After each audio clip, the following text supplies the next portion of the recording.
L'édito de Laurent Tessier. Bonjour Laurent. Bonjour Alexandre, bonjour Marion, bonjour à tous. Rédacteur en chef de l'émission Pascal Pro et vous sur Europe 1 de 11h à 13h. Au menu, Laurent, aujourd'hui, la France insoumise qui s'en prend au concours de l'Eurovision. Oui, une nouvelle fois, la France insoumise mélange tout avec le député Thomas Porte et la députée européenne Rima Hassan. LFI a lancé une pétition pour demander l'exclusion de la chanteuse israélienne Yuval Raphael du concours de l'Eurovision. Une image a été publiée sur les réseaux sociaux avec ce texte. La musique est politique, Israël doit être exclu, avec une photo du Premier ministre israélien Benjamin Netanyahou. Un appel lancé à quelques jours de la finale du concours qui a lieu le 17 mai à Bâle en Suisse. LFI veut donc interdire la chanson israélienne. Et même si tu dis adieu, tu ne partiras jamais. Mon ciel, dans mon ciel bleu, mais colore dans le cri, moi ce souhait. Un couplet de cette chanson est chanté en français, le titre New Day Will Rise, mais ça ne plaît pas à deux élus de la France insoumise. Je cite ce qui est écrit dans la pétition. Aujourd'hui, une question grave se pose à l'Europe. Le concours européen de la chanson va-t-elle devenir la scène d'un art-washing du premier génocide filmé de l'histoire de l'humanité? Une Europe complice semble prête à dérouler le tapis rouge à Israël pour le concours. Permettre de monter sur scène dans ces circonstances, c'est fermer les yeux sur des crimes contre l'humanité et le piétinement du droit international. Je rappelle qu'on parle d'une chanson d'une jeune femme de 24 ans.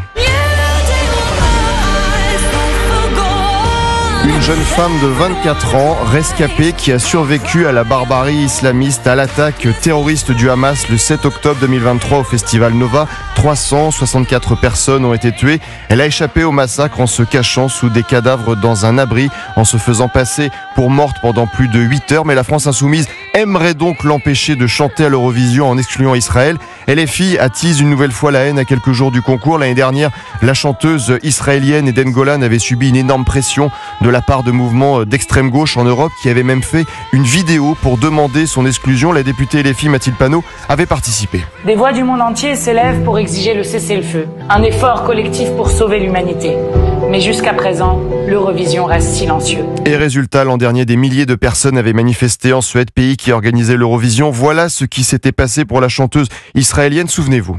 Son équipe l'a entraînée à chanter sous les huées et elle est sous protection renforcée. Elle est entourée de policiers venus du Danemark, de Norvège, avec des armes lourdes, des drones. Il y a aussi la présence des services de sécurité israéliens. La presse locale parle d'un hélicoptère, de 6 motos, de 12 voitures pour les escorter. Elle ne quitte sa chambre que pour se rendre au concours. LFI attise une nouvelle fois la haine à quelques jours du concours de l'Eurovision. On parle de chanteuses qui viennent défendre un titre qui n'ont rien à voir avec les choix politiques de leur pays, comme le disait Marie-Myriam l'année dernière sur Europe 1. C'est un concours de chant. On fait pas de la politique, elle ne dirige pas son pays.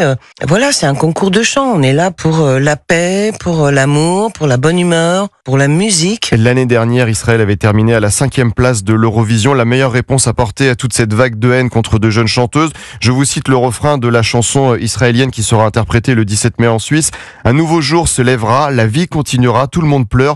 Ne pleure pas seul, l'obscurité s'estompera, toute la douleur passera, mais nous resterons, même si tu dis adieu.